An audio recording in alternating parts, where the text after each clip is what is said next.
है कि प्रतिमा की बहू से मिलने वाली है अम्मा और सौम्या। जी हाँ, सौम्या को पता चल चुका है कि जो प्रतिमा जी है या फिर कपिल जो है जिसके लिए वो लड़की देखी जा रही थी, वो लड़की है कौन जिसको ये अपने घर की बहू बनाना चाहती थी।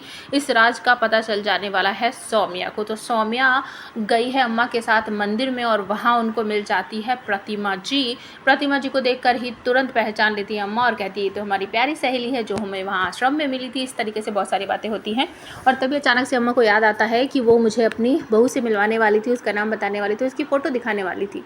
और तभी ये सब कुछ जो है सौम्या देख लेती है कि प्रतिमा जी के हाथ में मंगल की फ़ोटो है और वो शायद पंडित जी से बात कर रही थी कि मैं इस लड़की से अपने बेटे की शादी करवाने की सोच रही थी। मतलब इस तरीके से ये बातें जो है वो सौम्या सुन लेगी शायद।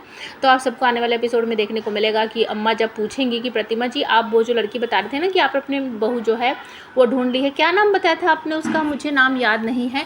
तो काफ़ी बातचीत करने के बाद, सोचने के बाद अम्मा कहती अरे हम तो भूल ही गए, हमें अभी याद आ रहा है कि आपने तो हमें उसका नाम ही नहीं बताया था। तो प्रतिमा जी मुस्कुराने लगती है, कहती हाँ मैंने तो कभी बताया ही नहीं था। तो अम्मा कहती है कि अच्छा कोई बात नहीं, उस दिन आपने हमें नाम नहीं बताया था, इतनी बार हम मिल चुके हैं, आप हमेशा उसकी तारीफ़ करती हो, वो ऐसी है, वो ऐसी है, वो ऐसी है, आपकी इतनी केयर करती है, आप उसे अपनी बहू बताना चाहते हो, तो प्लीज़ एक बार हमें उसका नाम तो बताओ, हमें उससे मिलवाओ तो, कौन है वो भाग्यशाली लड़की जो आपके घर की बहू बनेगी।